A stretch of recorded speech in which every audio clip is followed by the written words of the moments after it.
Hello and welcome to Kaiju Curry House, the British bi-weekly podcast where you get a healthy dose of kaiju banter. Tonight we have a special guest, Mr. Freddie Williams. He is the artist for the Mighty Morphin Power Rangers vs. Godzilla. Or do I have it the other way around? Doesn't matter. So it's Morphin time, folks. Get ready for a great episode. Guys, how you doing tonight? Thanks so much for having me on, guys. I really appreciate it. This is going to be really fun. We've already been talking for like an hour. Yeah. There's like so much more to talk about. Hey, thank you for taking the time out. Yeah, it's brilliant. So welcome aboard, Freddie. So we start our episodes with what have Kaiju been up to? So this week, I'm going to pick on Paul first. Paul, what have Kaiju been up to? Joe, you'll be pleased to hear that I finished The Land Before Time. The Land That Time Forgot. I was going to say, you finished the Land Before Time years before we started recording. Yeah, and there's like 14 Land Before Times. I was going to ask you which one because they made a bunch of sequels to it. So. I thought it was a series at one point. It turned out they were just making movies. Look, Joe, for my birthday last year, Joe gifted me with The Land That Time Forgot. And I finally read the final part of the trilogy, which was Out of Time's Abyss. There you go. And it was really good.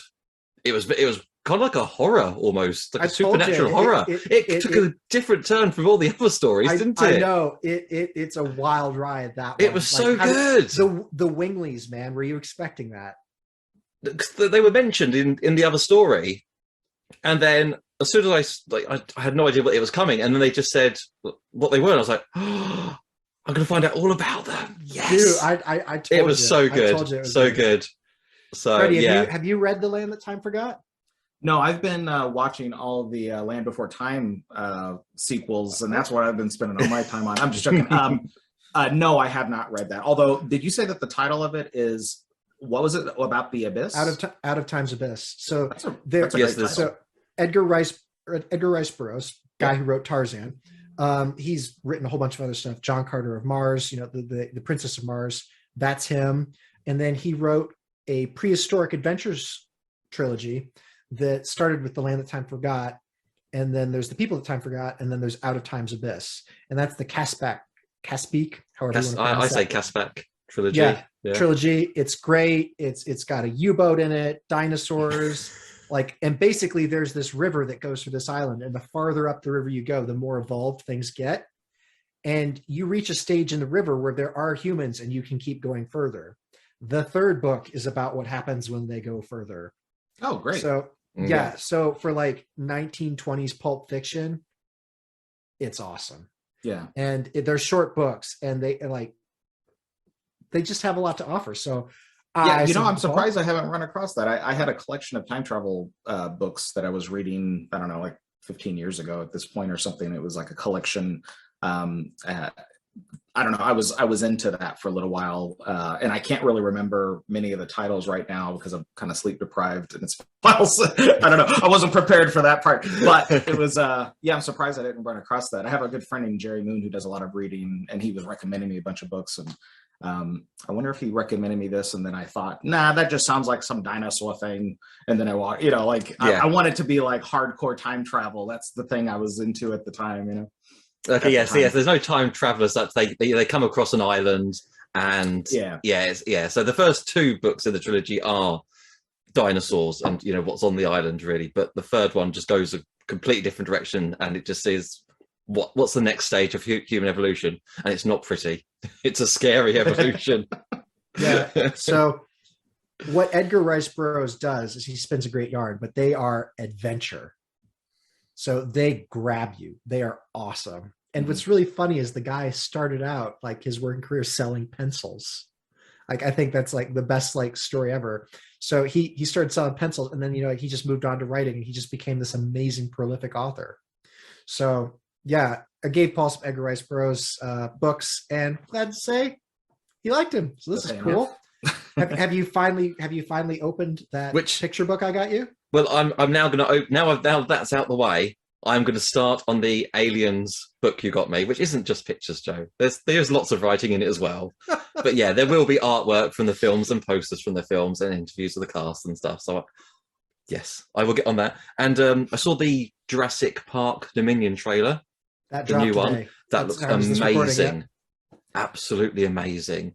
And I recently got a T-shirt. That is so British. Which says T-Rex, and it's the T-Rex skeleton pouring a cup of tea. Let's see that. For all of you who are absolutely fantastic there. Paul has a bright red T-shirt with the Jurassic Park logo and a tea kettle on it. Yeah. I am not ashamed to admit that the year that I moved across the pond, my brother got me a mug with a Rex on it and says T-Rex. T-Rex. All right, is the T-Rex fossil smiling? I couldn't really tell because I briefly saw it. Does it look like he has a smile? No, he's doing the same as normal. All right.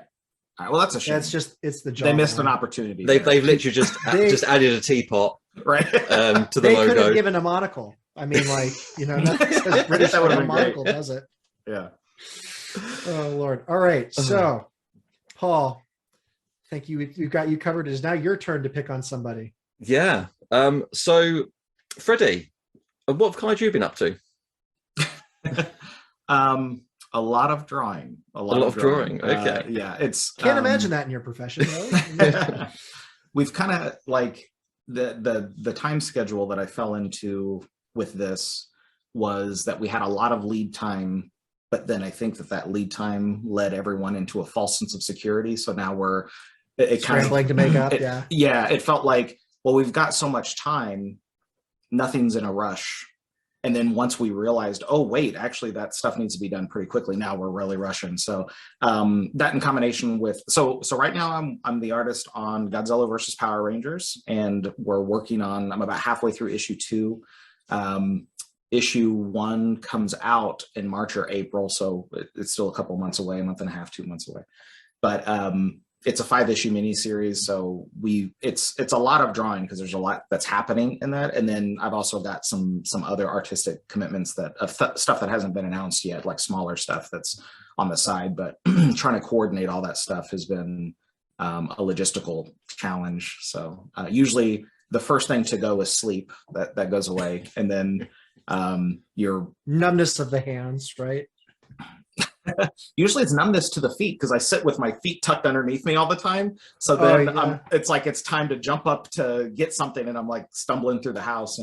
But that's basically it. I mean, it's a lot of hours, but it's really easy to summarize. The sort of media that I usually ingest is documentary stuff. I just got through listening to the Ken Burns mainly listening, but the Ken Burns Civil War documentary, it's like 7 hours long or something. It's a good deadline fuel, that kind of stuff. It puts you into not just that documentary, but a lot of the documentaries that I listen to, it puts you into a state where you're mentally stimulated, but you don't have to interact much visually. You can mainly listen to the facts, and you occasionally glance up to the thing that's happening, but you can keep your eyes drawing. That's why it's very difficult. Like earlier we were talking about if I had watched any of the Boba Fett, the Book of Boba Fett, and not yet. I haven't gotten to that yet. So it's hard for me to watch new things. Usually it's just me listening to stuff. And if you are just listening to The Mandalorian or the Book of Boba Fett, you're probably missing some stuff. I'm not getting to watch it. So you don't necessarily watch that for the dialogue, no. All right. I've heard great stuff. And what Kaiju, I can't even say it. What have Kaiju been up to? What have Kaiju been up to? Yeah. Glad you asked. So Joe's been up to a variety of things. I did watch the Book of Boba Fett. My brother is a Star Wars fan, and he always loved Boba Fett, so I paid particular attention to this. I love Return of the Jedi. That was my favorite Star Wars film. I don't even mind the Ewoks. I think they're great. So when Boba Fett went into the Sarlacc, I just remember like, wow, that was anticlimactic.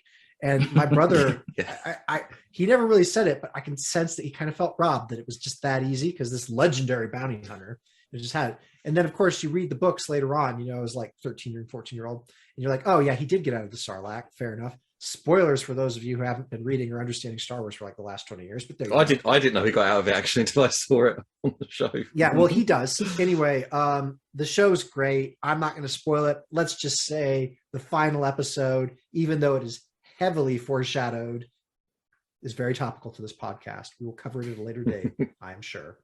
I did that. I finally had some amazing figures come in. The Ray Harryhausen Cyclops and Rhedosaurus finally hit Joe's shelves. They are from Star Ace in coordination with X Plus, and they're brilliant. I got the deluxe versions of each, and they are flawless. To have a Ray Harryhausen Cyclops that not only looks great, but I can actually like move his eyeball around. The eyeball on the Cyclops is even posable. Just like touches like that are amazing. So I can't say enough about the figures. I've taken pictures. I have made videos of them on a turntable, and I'm going to try and put these up on YouTube. Paul is currently on strike because I've given so much material, and he wants me to try and learn this for myself. So in 2 years, Joe will have these reviews up. What else have I been up to? Paul and I have initiated a box challenge. Paul thinks I am hyping this up too much. You are, really. However, we both have boxes that remained relatively unopened for a long time. And we're going to dig out like these bits of childhood nostalgia of like dinosaurs, monsters, Jurassic Park figures, what have you. So really looking forward to that. And then... Are you guys going to do a blind open, or have you already kind of looked through it and prioritized what you're going to go through? I know kind of what's in mine because I added some stuff to it 2 years ago. I was moving, so a lot of like Godzilla NECA figures I expect to be like on the tertiary layer there. But then when we go down, it's going to get a little more. It's like, you know, like an archaeology dig. Strata, get more and more nostalgic. Yeah, so that's going to be fun. Yes, mine's been in the loft for about 6 years, and it went pretty much straight there from my parents' house. So I don't know what's in mine, but it's not. I don't think it's going to be that amazing. Oh, it's going to be amazing. It's going to be great. So. Jurassic World has been very topical this week. So the trailer dropped today. Those dinosaurs, even though they have feathers, are inaccurate. So there's this great meme that I saw, and it was just like how not to draw a dinosaur for movie production companies. And then they showed a picture of the Pyroraptor from the trailer, and it was just that like Pam scene, that Pam meme from The Office. She's like, what's the difference between these two pictures? She goes, it's the same picture. It's the same picture. But yeah. Oh, well, at least they have feathers. That's all I'll say. It's a step in the right direction, right? Yeah. Okay. Sorry, go ahead. I was going to say, in other news, when you're listening to this podcast, please go out and find the social media links.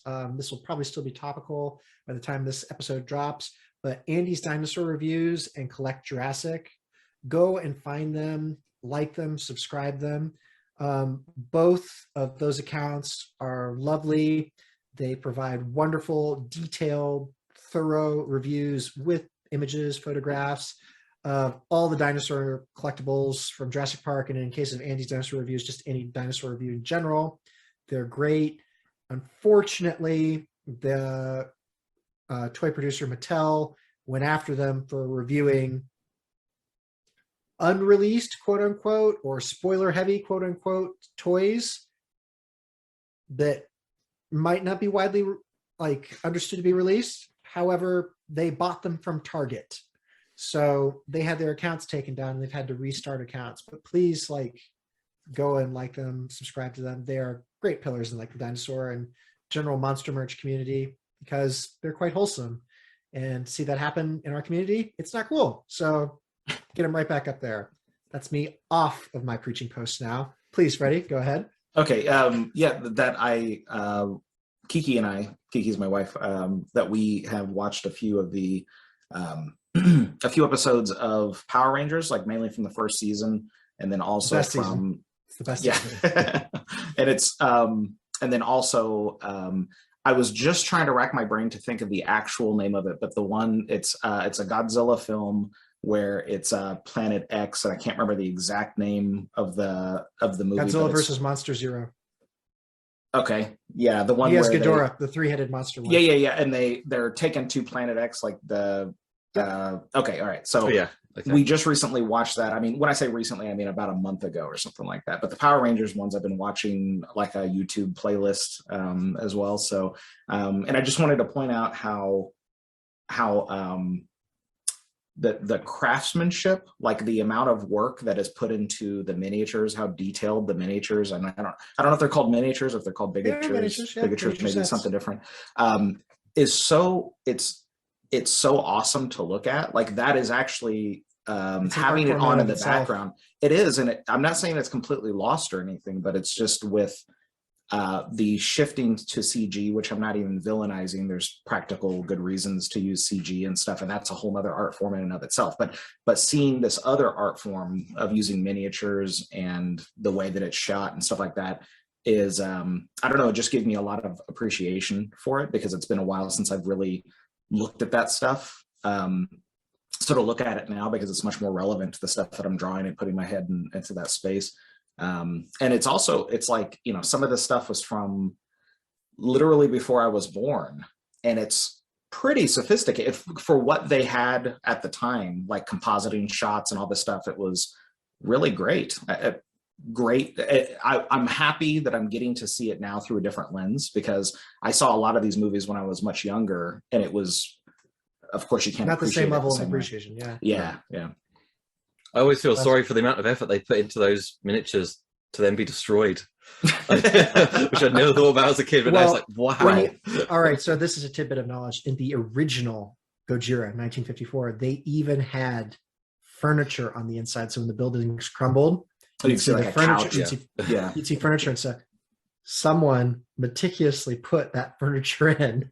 Wow. It's probably spent ages. So yeah, I mean, like there was a lot of detail that went into those. Anyways, that wraps up what have Kaiju been up to. So now we have our Kaiju letters. Folks, we are still looking for a better name of this segment. So please, I love the fact that you're all writing in questions, but we need a new name. So, you know, priorities. So I'll start off. We've got Carl writing into us, and Carl asked, topically, that this is very serendipitous, what is the best practical effect you have seen from a film in the last year? I will start off because I'm going to nab this. The terror dog from Ghostbusters Afterlife. The terror dog that is eating kibble in the Walmart is a great piece of practical effects. Now it switches to CGI when it chases Paul Rudd, and then it reverts back to a practical effect when it's glaring him down on the hood of his car. This is in the trailers. I'm not spoiling anything for those of you who want to whine. But I thought that was a fantastic practical effect. It was also very nostalgic for me because the terror dog scared the crap out of me when I was little. Anyway, moving on. Paul, Freddie, either one of you have one that you want to call out? A great practical effect? For me, it would be although I watched the black and white, who's the actor who played Perry Mason, who was in, I can't remember, but he was in the Americanized version of the original Godzilla film, that they inserted him as like a reporter. Raymond Burr. Raymond Burr, yeah. So we watched that not long ago, and it's like the way that it's shot it makes Godzilla seem absolutely horrifying. Like he's like because you see all of the catastrophe or the collateral damage of the people who have been affected by the destruction that he's brought. And, you know, it's like the weight of the debris and the destruction that he's causing is done in miniature, but it sells it. Do you get what I mean? When it shows the aftermath and it shows people actually they're all messed up because there's like rows or cots of people who are trying to. Yeah, they show the collateral damage in the original Gojira. Yeah, it makes him seem so much more terrifying. And so the merging of the miniatures and the suit and everything, but specifically the miniatures because you believe that stuff, it's like you're watching an actual disaster that's happening. So that would be my answer, I guess. Paul, what you got? It's probably going to be for what I've watched in the last year. It's probably when I rewatched Attack the Block for our podcast, because that was a great mix of mainly practical, but also a bit of CGI over it. Mm-hmm. So Attack the Block. Have you seen Attack the Block, Freddie? No. No, it's set in Britain, and these aliens basically crash on our planet, and there's some, like, I don't want to say thugs, but there's We'll call them hoodlums. A group of youths that live in a block of flats, and they're basically defending their block from these alien invaders. So it's very original. It's very fun. But for the effects, there's basically like guys in gorilla costumes, for lack of a better word, that's what it is, and they're kind of jumping around the furniture, chasing after the kids. They sell it though, Freddie. It's so well done. But that's all it really is. And then it's lots of fun. Has John Boyega as the lead in it from Star Wars, as he's now known. That's one of his first he's really films. Good. He has he's very watchable. He's very charismatic. Yeah. So next question, moving on, we've got Dawn. So she's asking a very cheeky question. Why was Godzilla versus Kong snubbed at the Oscars for visual effects? Your thoughts? Probably because it had a multicultural young female cast in it. I doubt that would be the reason. I think that there's just like an automatic, if you have those characters' names in the title, even if it's very sophisticated. And actually that film was, I mean, the Hollow Earth scenes of that film were breathtaking. But I don't know how to exactly articulate this, but when coming up with fight scenes, fight ideas for kaiju, for really, really big monsters, it is difficult to sell the scale of these monsters versus like the city or humans or whatever. And so you have to figure out a lot of compositional tricks to make that work. And it's like another level of challenge or something like that. It's and the CG in that, there was, it wasn't flawless by any stretch, but it was I think that's probably the best version of, I don't know really how to make that movie better. I mean, I would love like the original Godzilla model or a different version. The legendary version looks good. It looks cool, but I like the more cat/dog face of Godzilla. The one you like the 90s version more. Yeah. Hey, yeah. So stuff like that, and maybe you could curb a little bit of the human interaction. But anyway, I'm not trying to just critique this. What I'm saying is those things I think get lost if you're like being able to structure a plot that actually works, and it works pretty well. It's a lighthearted plot. You can't take it 100%. No, it is very lighthearted.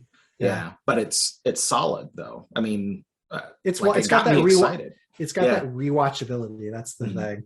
Yeah, but when you think Oscars, you don't think Godzilla. It's like, it's a summer blockbuster I will with Godzilla. Say this. Transformers got a visual effects Oscar nomination. Oh, well, in that case, I have no idea. So I am just going to undermine your argument. Okay. That was the reason I thought, but if Transformers got one, then...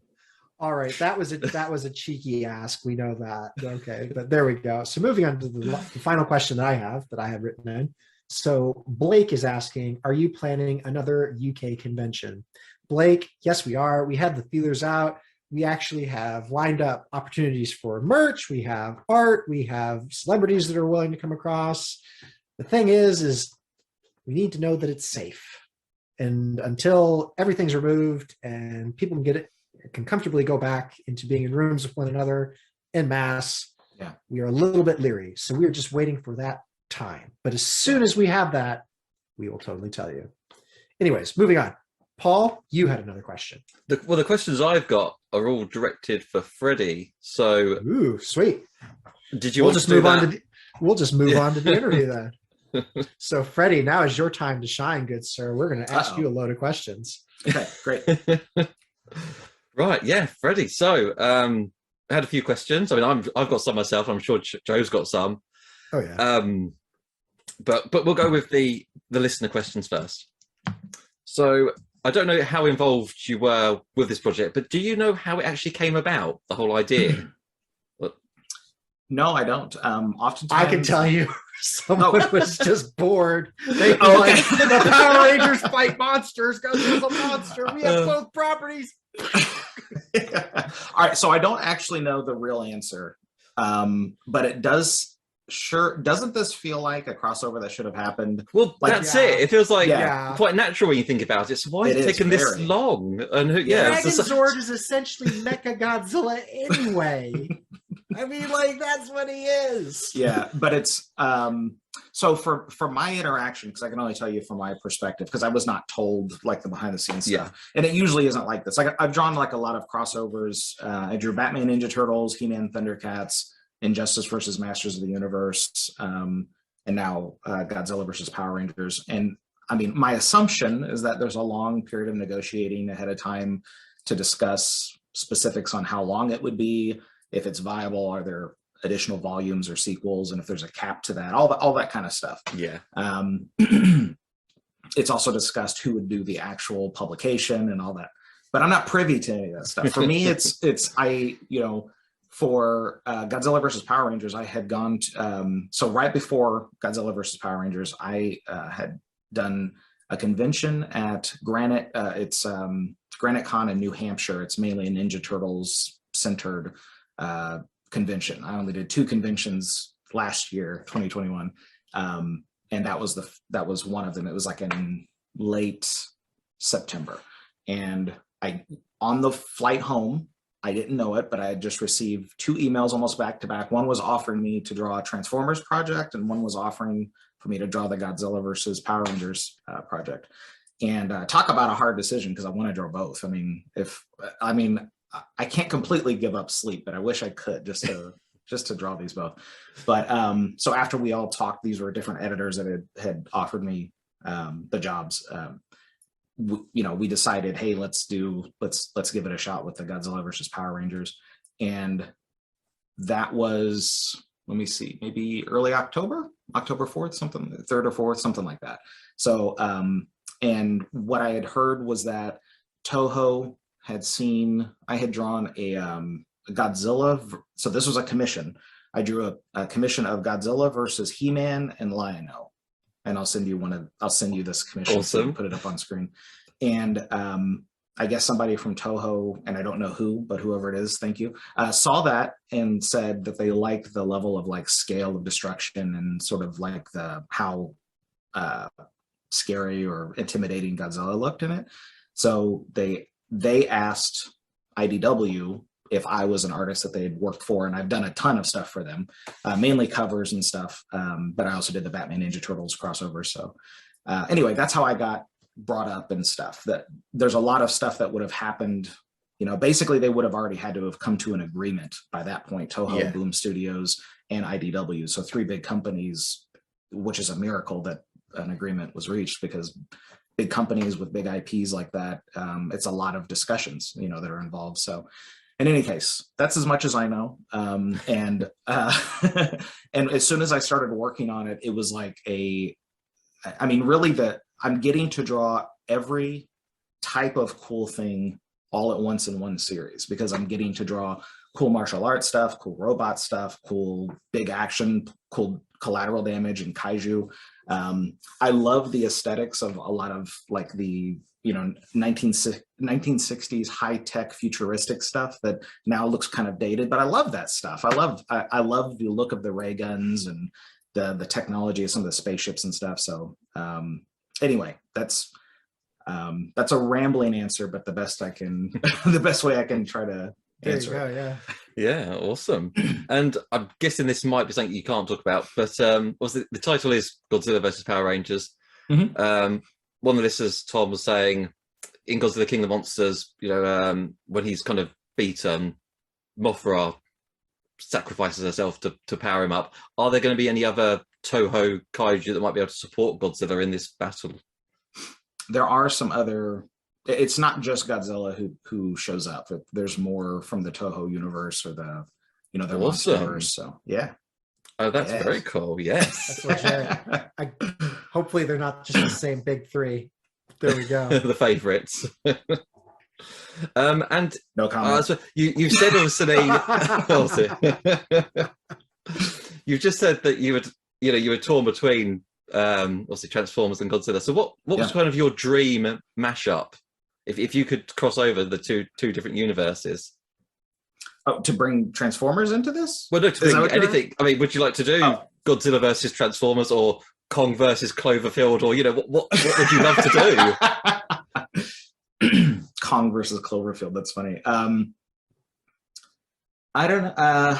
Geez, it would be some epic 10-year long magnum opus where it would be, the Ninja Turtles and G.I. Joe and Transformers and Silverhawks and ThunderCats. Wow, just like everything you watched as a child coming together. Yeah, because I think it's possible to do that. It would just be, I think it's just the logistics are impossible. But I would love to dedicate like the next decade of my life to doing what I can to make that a reality.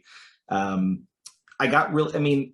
growing up, these things never seemed like a possibility for me. I think I'm older than both of you guys. So the idea of actually having a comic book or any sort of medium that would allow for these things to cross over, it just feels like an impossibility. So every time it happens that I'm involved with it, it feels like another miracle, that I'm getting to hop around from miracle to miracle. It's I'm very lucky that I get to draw this kind of stuff. So the biggest version of that would be to cross them over into like a mega crossover. And each of those universes usually have some sort of universe breaking technology or magic that would allow that kind of thing to happen. Yeah. So I'm not sure how to, there would be some writer who would have to make all that work because I couldn't do it, but I'd love to draw that. So some mega thing. Yeah. I mean, when I heard that question, it got me thinking, and I don't know how many Godzilla films you've seen, but there's one called Godzilla versus the Smog Monster, or Godzilla versus Hedorah, which is this giant pollution monster. And I was just, Joe's just shaking his head here at this, but Alex isn't here. Why do you keep bringing this film up? But imagine this: Hedorah versus Captain Planet. I loved Captain Planet and the Planeteers. I would do it. Okay, you sold it. Yeah, I would. Yeah. I mean, he could get big like Ultraman in the end for a battle. I mean, Toho, if you're listening, so, I mean, if you're listening, you need to make Hedorah versus Captain Planet happen. If that's our takeaway from this episode right there. Hedorah versus Captain Planet. Done. Well, no excuse. Yeah. There we go. This project is already half done. It's already half done.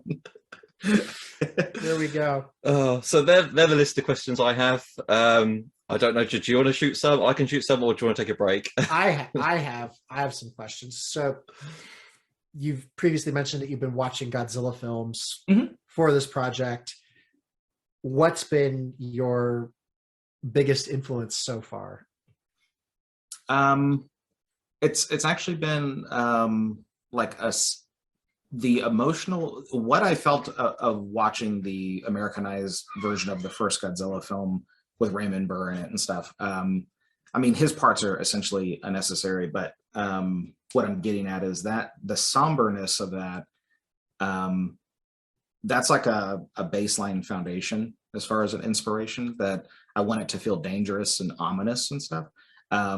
Aside from that, as far as, let me see, it's the way that I've described it is that I want Godzilla to feel like a hurricane with eyes. So it's not everything. It would be completely terrifying to be anywhere near, like whenever you see a volcano, like in real life, if you saw a volcano and it was erupting, it's horrifying. But if you steer clear of that area, that you. Yeah, Godzilla's got a radius on him.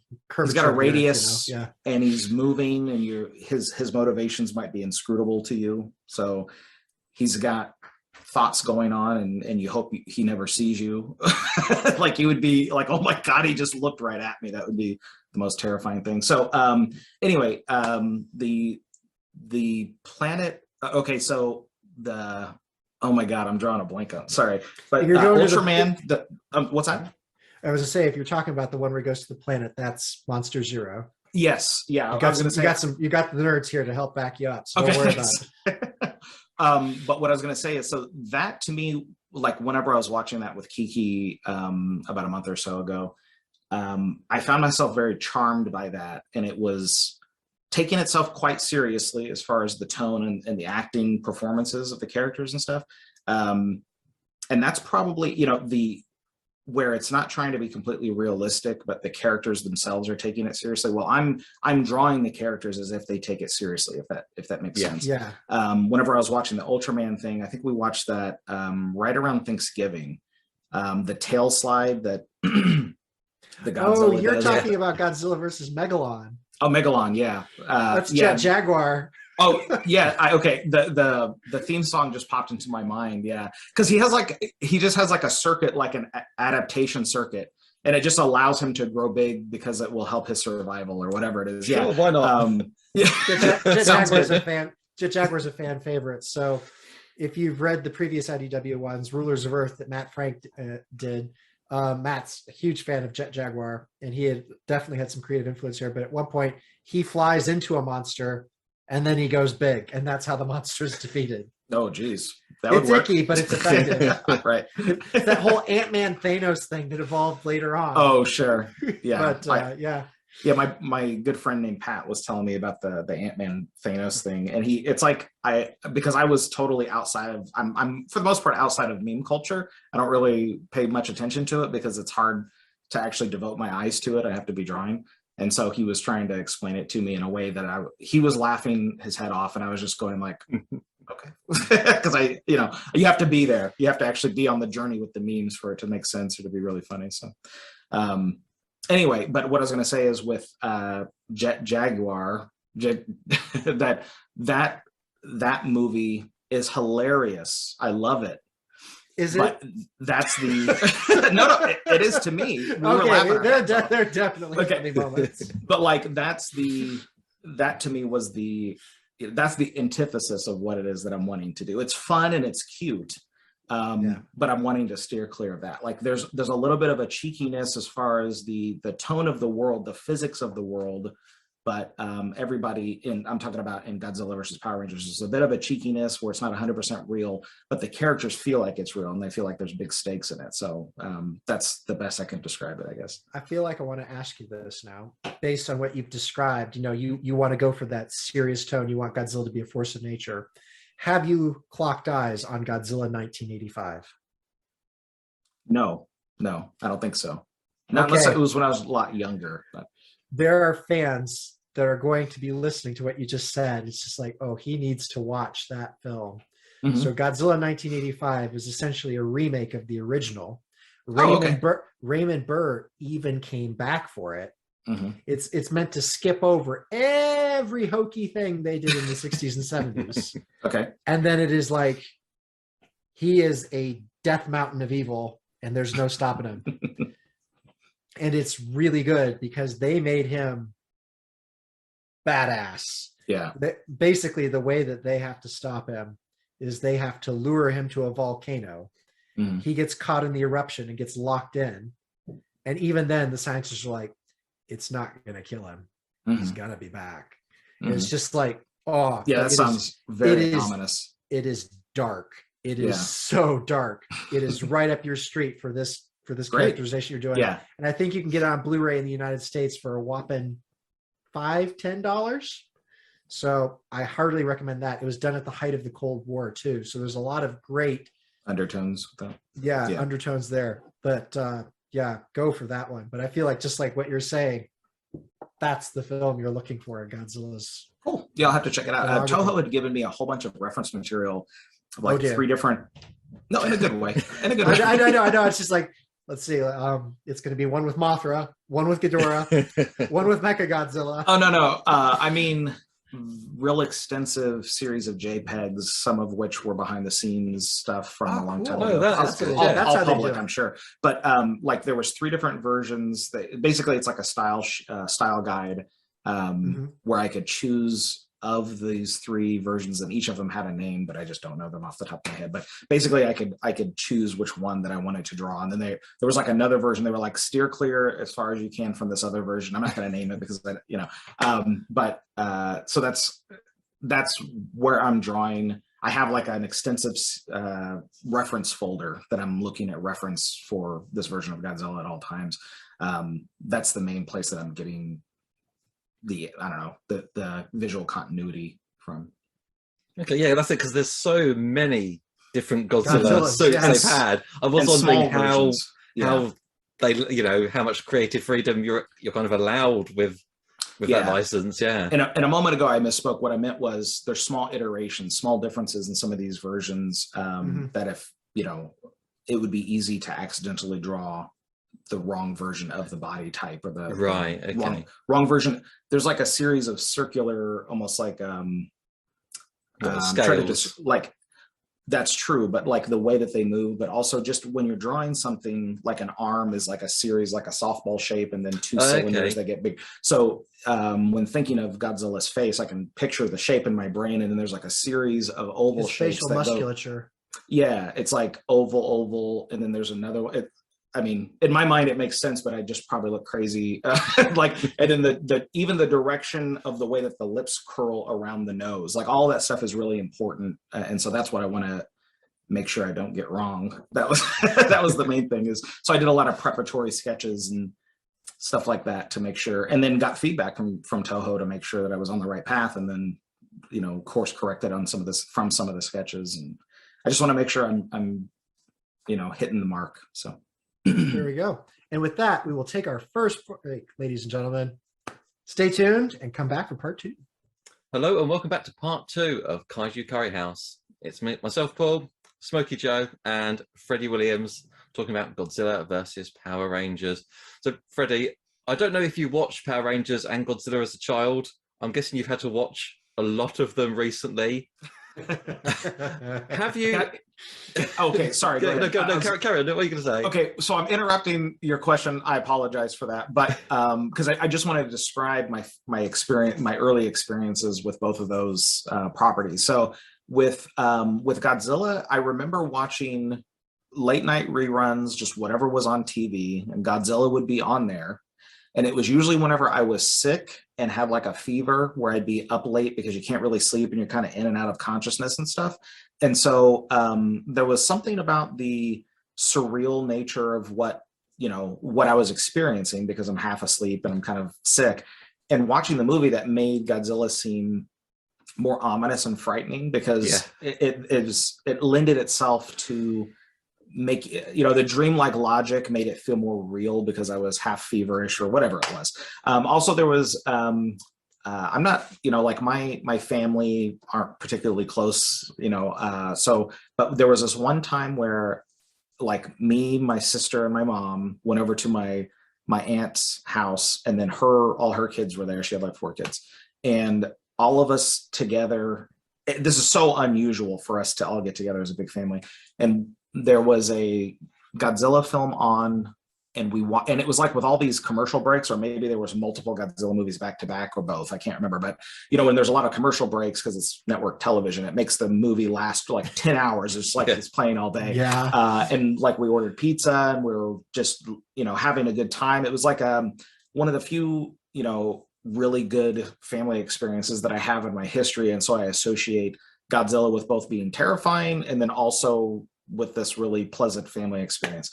So that's me with Godzilla. Also, Kiki's a real big Godzilla fan, and so there's been times whenever I'm drawing or something that if she'll come over and look past me at what I'm drawing, and she'll like, her approval means a lot. She's like, oh, Godzilla looks really cool there. And I'm like, all right, cool.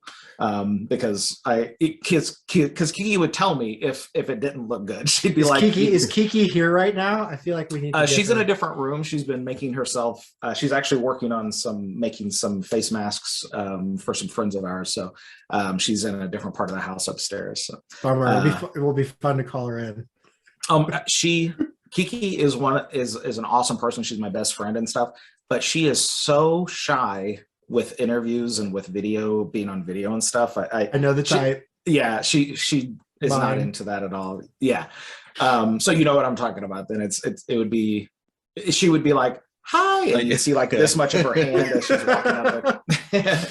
And then with Power Rangers, Power Rangers came out whenever I was in high school, and so it would show like early in the morning. At least this was my experience with it. Maybe it had a different time slot, or maybe I was watching reruns or something. But the way that the episodes are structured, like the first 10 or 15 minutes are a lot of setup. And although you might have some action, really the big action didn't really happen until later in the episode. This is just be the structure, the formula of the episode. And so the Power Rangers would come on right before I had to go catch the bus. So I had to like walk down the block or whatever. And so I almost always missed, I'm talking about when I was in high school, almost always missed like the latter half of the episode, or maybe even 3/4 of the episode. So I remember once, because I was interested, and it was like from the introduction, and I would occasionally see more of the characters of the fight scenes or something, but it's like I left with the impression when I was in high school thinking, Power Rangers doesn't have a lot of action in it. Like that was actually because I had watched like a season of the first 10 minutes of every episode or something, something like that. And talk about a really skewed, strange perspective to have. Yeah, you thought it was about a bunch of teenagers. That's it. Yeah. Yeah. It's like, they're just walking around. They start to get into an adventure. And then for some reason, I don't know whatever happened. It's like, because I had to leave and go to school. So that was, I'm sure people who were like, further down in the bus stop schedule got to see more of each episode, but I was towards the beginning of the bus schedule or the bus pattern, so I was being picked up after only the first 10 minutes of the show. So anyway, I remember thinking that the Green Ranger was awesome, but I didn't really have a lot of context. This is back whenever I was in high school still. I was going to say, I was about to ask, that was one of my questions. Who's your favorite? Yeah. Yeah. Well, my favorite is the Red Ranger, is Jason, but I mean the Green Ranger's he's like the Wolverine of the group or something. If there is a Wolverine of the group, that's probably a bad analogy because he's still like a good guy, but he's not like he's the edgier one. Yeah. He's the edgier one, but I'm drawn to like leaders and leadership. So Jason is still the pure-hearted leader. Yeah. Yeah.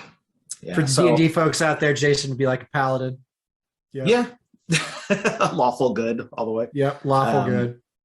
So anyway, that was my experience with them. Now since then, I've rectified my understanding of what Power Rangers is, and I've watched more full episodes rather than just the first 10 minutes. So have you had to watch quite a lot for research, or just a few? I mean, have you like binged the whole first season or something? No, I haven't binged the whole first season. The first season of Mighty Morphin Power Rangers. That's a lot of episodes. It's like 70 episodes or something, isn't it? Yeah. Is it really? There's a lot. Oh, wow. No, I haven't gotten through that many. I've been watching. So it's more like having on an episode or two in the background on YouTube, because there's like playlists and stuff. And then in the playlist, there'll be like a comparison of Super Sentai, parts of Super Sentai versus Power Rangers. So then that will be playing in the background for a little while. And then then whenever dragons, I need to draw something with the Dragon Zord, and then I'll look up reference so that I can get a better understanding of exactly what I need to draw, or how I can make a comic book interpretation of what happened in the TV show. So that's my more recent experience with it. But I got to tell you, when they're actually fighting, and every hit, there's like sparks that fly out, and then there's like somebody spinning when they fall. And obviously it was more of like a TV show budget, but even the miniatures were still great, and the fight choreography, and also really, really smart editing to piece these fight scenes together. Because when I was much younger, I didn't think about that stuff, but it's like now, even the way that an artist will draw a scene, sometimes, if you don't have a lot of time, you have to kind of cheat the scene. Now, I don't mean where you draw things improperly in that way of a cheat. But it's similar to if you've ever been in theater, like, if the audience is out that way and you're talking to someone that's actually further back on the stage, you cheat to the audience. You have a different profile. Yeah. Yeah. You want to face them. You want to face them, and then you turn your head, but you don't even really turn your head the full distance to, you've indicated that you're pointing your body, but you're still mostly projecting to the audience. So you cheat a lot for the camera whenever you're drawing for comics or watching a TV show or whatever. And Super Sentai and then later Power Rangers was really good at that, where they were piecing together really old footage and newer footage, and even newer footage after that, cutting it all together to make these fight scenes out of sometimes nothing really, but A you mishmash, can see, yeah. it's like somebody's been damaged, the Zord's been damaged, and then they just cut to, a shot, like a worm's eye view of one of the Rangers, jumping over the camera. So your brain fills in that he's just ejected himself from the Zord to get out, but it's not like you saw a compartment open and him come up out of the cockpit, but what has happened because of how it's been cut together and the directionality of the action. All that stuff is I love that kind of stuff. It informs comic books, of course, as well, the way you stage action and make sure that the eye flow works, whatever. But that's the kind of stuff it's like watching and listening to movies and TV shows. That's more of my experience, is that I'm constantly dissecting to understand how I'm feeling the way I'm feeling, or how they're trying to make me feel, and what mechanisms the editor and the director of photography or whatever has used to stitch that together, if that makes sense. That's how my brain works more than actually enjoying it for the media that it is. I can't turn that part of my brain off. I'm always dissecting it. But I still find that really interesting. It's just not really the intent of it. It's different than what I'm supposed to be experiencing. It's hard to describe. So actually, talking about the editing of the show and how that can go to comment. I'm wondering now, so you're not given a script how do you get a story and turn that into pictures? I mean, do they say, can you draw this? Or do they just say Godzilla fights Dragon Zord and then you just go to town and do it how you want to do it? I mean, how does that work? What I want them to say is Godzilla fights Dragon Zord and you have 20 pages to draw, and then I can just draw whatever I want for 20 pages. That would be awesome. It's a combination. In comic books, there's two main ways that a writer can communicate what they want for the artist to draw. One is called the plot method. It's also called the Marvel method, because Stan Lee and Jack Kirby and Steve Ditko and all the greats, the legends, pioneered that back in the 50s, 60s, 70s, whatever, where the writer gives you a very brief synopsis of what needs to happen, like a paragraph or maybe 2 paragraphs of what needs to happen in this issue, and where it starts, kind of where it ends, like what the results need to be, and then where the fight scenes are, or whatever. In the process, this guy needs to find this amulet, and he also gets his leg caught in a bear trap or whatever happens. And then that's a terrible example, but the mystical bear trap that we all know about. And then it's up to the artist to figure out how exactly, like what series of images do you draw, and how did he get into the temple to find the bear trap or whatever it is. The artist is filling in a lot of blanks. The advantage of that is it's much faster for the writer up front. It gives a lot of creative freedom to the artist. So if the artist is able to draw a cool looking story and knows how to, intellectually or in a smart way cut from scene to scene or something, then they might come up with some really interesting solutions to these problems in the storytelling. And then the writer will do another pass after the artwork comes in and just adds dialogue, and they'll say like, I guess the character looks confused here, so I'll act like he's saying something that he's confused. He'll say, how did I get into this house? Whatever it is that. Stan Lee and Jack Kirby did a lot of that stuff because Stan Lee needed to write like 10 books at a time, and so he was leaning heavily on the artist to do the heavy lifting on the communication. Okay. The other version, sorry, go ahead. No, it's just really interesting. Oh, okay. Then the other version of a script typically is called a full script, which looks a lot more like a screenplay. It'll say page 1, 6 panels, panel 1. It's a bird's eye view of this, See, that's how I would have to operate. I couldn't do it the other way. Right. And then it'll say, panel 2, now we cut from the bird's eye view of Angel Grove to the dojo where the Power Rangers in their civilian form are practicing or whatever. And then it'll say exactly the dialogue and the captions that need to take place in that.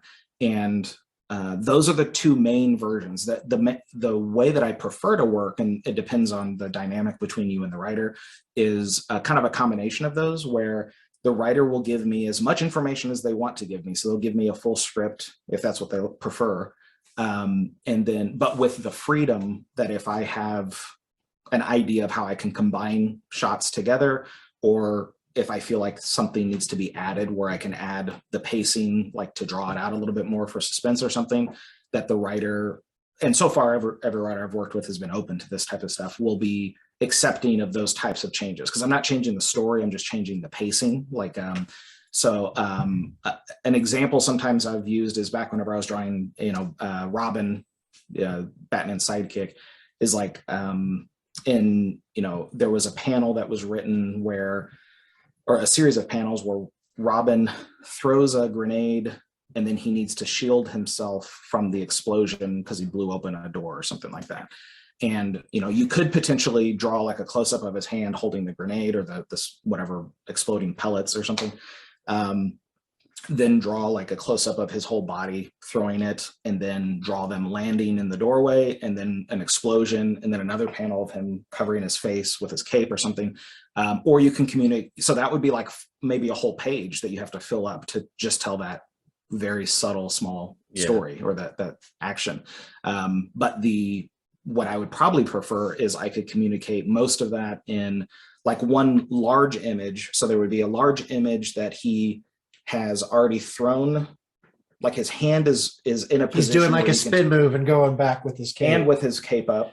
But then you add like an overlapping small, what's called an inset panel over the top of it, where you maybe show a close-up of what was in his hand. But it's so small, a word balloon couldn't fit into that. But you've just established, you have this big anchor panel that hopefully is dynamic and well drawn, but then you have a few contextual panels that help to give context to what the bigger image is about, even if it's not written like that exactly. So that, and then, not every decision that I've made is correct. So I'll usually send the rough layouts. So I've read the script, I've thought of some ideas to change up the pacing. I'll create rough layouts, which are very poorly drawn things that just communicate the basic idea of the shape of a panel and the composition. And then I'll show that to the writer and say, are you cool with these changes? Because maybe they had an idea, or the way they've written it was for a good reason, and I missed what they were trying to hit or what they were trying to go for, and me changing the pacing was a mistake. And then they have a chance to tell me, well, the reason I wanted this was for this reason, and then we'll compromise, or we'll talk about it. Do you get what I mean? Yeah. So there's a back and forth, and you're drawing as fast as you can because it's usually a tight deadline, and there's just a lot to draw because there's a lot of these characters and a lot of detail and stuff to add. That's really fantastic to know. I'd never thought of it that way. Like, the illustrator plays such a huge part in the pacing of the actual comic, where you have a writer, who conceivably comes up with a lot of the plot elements and whatnot, but definitely, it is you, the artist, who actually takes the lead in a sense to pace the comic as to where it's going. That's really cool. The hope is always to achieve the vision. Yeah, exactly. To execute the vision of the writer in a way that I've put it through my own stylization. But as long as I haven't over stylized or sidelined an emotional beat that we were supposed to hit or something like that. So, and usually the most of the feedback I get from writers are, hey, it makes me look better too, because usually the writers will see if I've come up with an interesting twist on it, where I've told it in a way visually that they didn't exactly think of, but it still accomplishes it, and hopefully it's a really flashy image as well, then it makes us both look good, because it's executing their idea, but hopefully in a way that has a lot of style or oomph to it. So I have a question now. Comic book. Yeah. Who is your favorite comic book creator? Like, who's your go-to person? Oh boy. I don't know if I could say one. There's a long list, because there's like some. We do top two. Can you nail it to two? Well, there's a long list of people who are like excellent at drawing, and I love their style, but maybe there's another artist who is better at storytelling, like guiding the eye through the page, but their drawing is more simple or something. So the long list of artists that I look at are Jim Lee, Arthur Adams, Wendy Penny. She drew ElfQuest back in like the 70s, but she was an influential, if you haven't seen ElfQuest, I would recommend going to see it. Or save it to the end. Save it to the end. Save it to the end. Save what? You got recommendations at the end. Oh, okay. Save it. Travis Charest, who was a Wildstorm artist who was prolific in like the early 90s. Mike Mignola, Frank Miller, Kevin Eastman, who is also an awesome person in life if you meet him as well, but who co-created the Ninja Turtles and stuff like that. He has an excellent sense of dynamic storytelling and stuff. And one night we were working together on a project, and I had I was working in his home studio, and I was talking about how much I loved his eye flow and the dynamics that because I've been studying his storytelling and the old Ninja Turtle comics since I was a kid. The original Ninja Turtle comics are awesome. Yeah, and I don't think enough people have seen them to understand how far the Ninja Turtles have come. They're fantastic. Yeah, that's what I'm heavily inspired by is the original Mirage Turtles. But I was complimenting him on some stuff that to me I'm trying to dissect and understand as a formula to inform my own decisions. Because sometimes you make a gut instinct or you're doing something that just feels right. But then other times if something that the other side of that is sometimes either you're really tired like I am, and so your inspiration isn't hitting. You need something, you need a way to inform your, like what direction you go into. So then you have to understand formulas that you've seen in the past. And even if you don't draw the exact same thing, it's like maybe in a composition you saw that looked really awesome when you were younger, there was like a really cool shot of like a car driving through, a stained glass window or something. And the angle that it's drawn at and how big the panel is on the page, those things are what seems so cool to you. So maybe when you draw something that's Spider-Man, swinging through a city, in a way it's the same composition, and you can try to incorporate what is it about that car driving through the window that seems so cool, and how can I apply that to the Spider-Man image or whatever it is that you're drawing. So you have to use both inspiration and formulas or your ability to dissect things as much as you can. But the point that I'm making is that I was complimenting Kevin on these formulas that I thought I was recognizing in his artwork. And he goes, "Oh, thanks. You're kind of assuming that I know what the hell I'm doing." Because he works a lot from what his gut is telling him and maybe hasn't analyzed it in the same way that me or another artist has analyzed his work. So anyway, that's a long-winded explanation, but there's an awful lot of artists that Joe Maduria, and let me see, let me just look back here. Lionel Francis Yu or Lineal Yu. I got like a big, J. Scott Campbell. I've got like a bunch of reference comics behind me, stuff that I flip through all the time. And I don't know. What's your comfort comic? Do you have a comfort comic that you go to and read all the time? I'm kind of getting Ninja Turtle vibes here. Oh, sure. Yeah. Ninja Turtles would be up there. One that's within arm's reach is, let's see, there's a Ninja Turtle. This is like the first issue of the Ninja Turtles, but it's called the Artisan Edition. So it has these are like the preliminary sketches, the rough layouts that Kevin Eastman and Peter both did, but it was mainly, I think a lot of these are Kevin because he has such a great sense of design. So these are like, you can almost see like, I think there's a phone number in the in the seam of this. I'm saying that these are like, high-res scans or photographs of the original 1982 or whatever rough layouts that they worked on. So that's like at the front of the book. It's like for the whole first issue, you get all these sketches. They look awesome.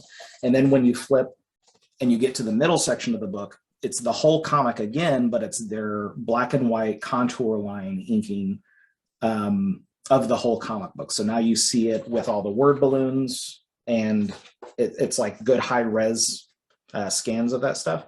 And then when you keep going, you see the whole issue again, but with the grayscale values that have been added. This is called Duo Shade. It's like a wow. Back in the old days. That's a cool book. It is. Back in the old days, there was, printing technology wasn't as advanced as it is now. So the way to get grayscale or something that looks gray in the way that comic books were printed, you needed a bunch of fine little lines or a dot, which is called, they have like dot screens that were called Zipatone or Duo Shade is what this stuff is called. It's like, if you look really close, it's a bunch of small lines. It's not, I'll have to like send you an image, a close-up image of what it looks like, because you wouldn't be able to see it even if I held it up to the screen or the monitor. But that's how you get the grayscale, is that type of paper isn't made anymore because it was an artifact that of that time period. Nowadays, printing technology is so sophisticated, they don't need that. They can actually print really subtle grayscale artwork. So anyway, this is a great book. But I've got a lot of books back here that I look at quite a bit. I look at a lot of Jim Lee stuff, and I always have, because that was, you and I were talking earlier about, toys. I don't know if you guys had this part recorded or if we were just chatting, but where, whenever I was about 13 or so, we had a garage sale where I sold a bunch of my ThunderCats and He-Man and G.I. Joe stuff. And the money I got from that, we went up to a convenience store and I spent that money on the first comic books that really gripped me and got me into wanting to draw comics for a living. And because I was just feeling really inspired by it. It was, and those were Jim Lee X-Men issues. X-Men 272 During the Extinction Agenda was the name of the book, or the name of the miniseries in it. That was like one of the. We're trying to think back. Is that Mr. Sinister, or is that the Sentinels? Am I clocking that wrong? Mr. Sinister was like was not involved in this, but Genosha, which is like a fictional, the mutant nation or whatever, isn't it? Yeah, it's like a fictional nation that was hunting down and trying to kill or put on trial and have them killed or whatever, the X-Men and X-Factor and X-Force and everybody. But the point that I'm making is that, those books, looking through them again will sometimes just feel inspiring because it rekindles those feelings from whenever I was at a very creative point in my life, or, a time that I was feeling very inspired. And then sometimes also I'm not even looking for a specific answer to a question that I have, but there's a layout that I'm working on. It's not really working out because the layout is not, there's something that's not really jazzing me about it. It's not innovative or interesting enough. And so just pick up a random comic book and start flipping through it. And oftentimes, like I was saying, like the spatial relationship of the way that somebody has drawn like a close-up, the juxtaposition of like a foreground element versus a background element, that will break open a part of my brain that I'm like, oh, I could do it like that. Even if you're not drawing a human, you could be, their composition maybe showed, two human figures, but for me, it's more like I'm going to show the destruction this large in the frame, similar to the way they drew that foreground element. And then, do you get what I'm saying? Like it pops your brain to just to think in a different way. So that's awesome. Interesting and useful in that way. Will that question work? I've learned so much about comic layout. I know, it's amazing. Yeah. I mean, like, this is things I feel fully educated now. You read comics and you just, I'm sorry, but you don't think about that. You don't think like I enjoy the story. I love the art, but I never think of like the pacing, why that layout looks the way it does. I mean, like, I feel like I've really learned a lot here. This is great. This is fantastic. This is good stuff. Thanks. Good. That's the kind of, that is stuff I can obviously just ramble on and on about. So hopefully it didn't go on too long. But that's where, my brain is most of my life, because it takes a lot of hours throughout your, the month or whatever to draw the comic book. So that's where I'll start getting really excited about those types of things in the creation of comic books. Less so about like, at a panel, somebody raises their hand and like, who would win between Batman and Superman? Well, now that's obviously. I always say it depends on who's writing it, because it does. It depends on who's writing it. It does, yeah. But and that is still a valid question. But for me, it would be like, that doesn't so much matter to me. It's more about how would I make that fight scene look really interesting. And if the writer has written it in a way that makes it complex or strange, how could I convey that in a way that really pops, compositionally, or cool, interesting energy effects, or the way debris is breaking and guiding your eye off the page, or that's the kind of stuff that gets me excited. That's really awesome. Well, we're going to have to conclude this episode now, as fun as it has truly been. But we are going to talk about recommendations now. So You've listened all through this episode, and now your fabulous hosts and guests are going to recommend things that we thought about during this episode that you may enjoy. Freddie, I will let you go first. About things to recommend? Yeah. Let's see. I mean, I've always been a real big fan of ElfQuest, which is a book that, I mean, it came out in the 70s, but it was, I mean, visually ahead of its time, and it might be hard to appreciate that but it has it's drawn by an American artist, Wendy Penny, but she was bringing in manga and Disney influences at a time where that wasn't nearly as popular as it is now. So she was way ahead of her time on that. And I still think that the artwork looks pretty fresh for it being 40 years old or however old it is. And that's a big compliment to her. So it's I would recommend. And there's a lot of material out there. She's an uncredited revolutionary. Yeah, that's a good phrase. Yeah, I was gonna say she's an excellent artist who, the ElfQuest book or the series helped get Kiki and I together. I found out that she was an ElfQuest fan and I was too, and I'd never heard anybody else talk about it. But when it came up, we were like, "Oh my god! You're into ElfQuest too? You even know what it is?" And we both are admire the series, and there's a lot of material of it, but because it's never been adapted into a cartoon or a movie or something, a lot of people don't know about it. But it's an excellent. I would recommend if there's anything for you to go out and pick up. Age appropriate for what levels? Adult, kid? I'd say, I mean, I found it when I was about 13, and that was perfect for me. Maybe, I would say, because it has a little bit of, it's not gory by any stretch, but it has some adult themes and sophistication to the storytelling and some of the story elements that Fair enough. Probably 15-ish, something like that. And up. Cool. Yeah. Awesome. How about you guys? Paul, you want to go first? Oh, yeah, sure. Well, obviously we've got to say, check out Godzilla versus Power Rangers when that drops. Knew you were going to take that one. I mean, it has to be said, doesn't it? It does have to be said. And then I think we need to give you a bit of a plug, Freddie. So check out freddieart.com. You can see his art, some tutorials, what you've previously done. I think the He-Man ThunderCats crossover sounds fantastic, where Mumra's trying to get He-Man's Sword of Power so he can finally kind of stand up to Lion-O and the Sword of Omens. Yeah, I absolutely loved ThunderCats growing up. So that's great. And Power Rangers, check out The Green Candle, because that's just one of the best episodes. Oh, okay. There we go. Yeah. Okay. Sorry, Joe, did I just steal yours? No, I'm just remembering that. Just the green candle where it sapped his power, and that was the end of the Dragon Zord as we know it. I mean, it's my boy. So I'm going to go old school on this one. My comfort comic is Devil Dinosaur and Moon Boy by Jack Kirby. I go back to that. I love the just saturated colors, the dark lines, the simplicity of the story.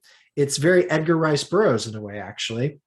And it's fun, and it's kind of cheeky because it sort of retells the story of creation. But what I will say is that it's going to be increasingly more relevant because Disney Plus has Devil Dinosaur and Moon Girl coming out soon as an animated feature. I think it's going to be a series, actually. But Devil Dinosaur and Moon Boy is where it all started, and Jack Kirby is a comic legend. If you are not familiar with his works, if you look up his name, you will see that you actually are. So I'm going to recommend Devil Dinosaur and Moon Boy as a feel-good, fun yarn about an ape kid and his pet Tyrannosaurus. So yeah, but it's great. I love that. So thank you all so much for listening. Thank you again, Freddie, for coming on the podcast. We absolutely love this episode. And thanks for having me on. I really appreciate it. There we go. Folks, as always, keep it kaiju.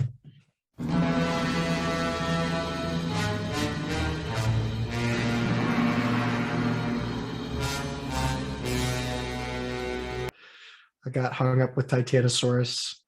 Mm-hmm. You probably even haven't seen a picture of him. They wouldn't have sent you a blessed thing. No, he's not popular enough, Joe. Seconds. Let it go. He's the every only, show. He's the every only, show he's talking about Titanosaurus.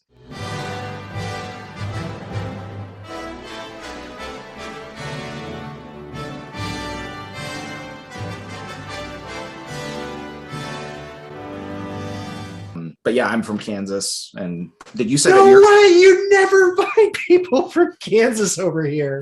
Which town are you from? They're like 3. Well, no, I mean, I grew up in, I don't know if you're real familiar, but I grew up in Wyandotte County, which is kind of a downtown area, but I spent a lot of time in Bonner Springs, which is where my cousin, who was my best friend at the time, where he lived in Kansas City, Missouri. Those are the main places that I grew up. Now we live right outside of Kansas City, Missouri. So we live in Lee Summit, which is like a 30 minute drive. Dude, so. like I lived off of Warnell Road. Oh yeah, dude, I lived off of Warnell Road. I'm not even joking. Wait, so we lived off of 75th and Warnell Road. I mean, I don't know if that's where this is going back, but we lived on West Dartmouth. Okay, and I don't know that area well. Do you remember enough, Boatman's Bank? No. Burger King? Yes. So and I was living there when they brought the first Chipotle in. I don't know if you did you move away? This is way before Chipotle days. Okay. But so there was a Burger King there, and I lived like, if you remember the Burger King, or if you know where that is. I think I do. 2-3 blocks away from there. Okay, that's cool. Yeah, we lived right. Do you remember the Wendy's? There was a Wendy's at 75th, or like a block or half a block up from that, right next to like an auto parts store. We lived on the other side of the parking lot of the Wendy's. So, dude, this is so weird. You and I just became like best friends. This is what? This is great. This is amazing. How about the Chiefs and the Royals? I feel like I can talk to somebody now. Okay, I'm sorry to disappoint you. I'd actually have to bring in my wife Kiki for that, because she's a huge sports fan. I'm not a sports guy at all. So you see, I grew up like not generally liking sports because I like the Chiefs and the Royals. Wow. Well, but in the last couple of years, they've been going nuts, like getting really close to the championships or whatever it's called. They've got the World Series, they've got the Super Bowl. I mean, like this is amazing. After I moved over here. Oh, dude, this is awesome. Isn't that weird? Yeah, it's small world. You and I are friends now. I'm sorry, you're not losing me anymore now. Okay, good. This is great. All right, so I'm going to start the episode with a straight face now. You've made my day. All right, so I would love it if you could leave all that stuff in, even if you put it at the end or however you do stuff. Like, I can put that at the end. That's no problem. That feels totally surreal. Yeah, you know, Paul does that at the end of every some episodes. Every once in a while, like if there's like a really stupid quip or something, like it's kind of like like the Marvel movies, they do it at the end. Of the post credit scene. It's like whatever stupidest, like the stupidest, craziest thing during the episode or the breaks. But yeah, there we go. Pretty sweet. Oh my god. That's too crazy. Yeah.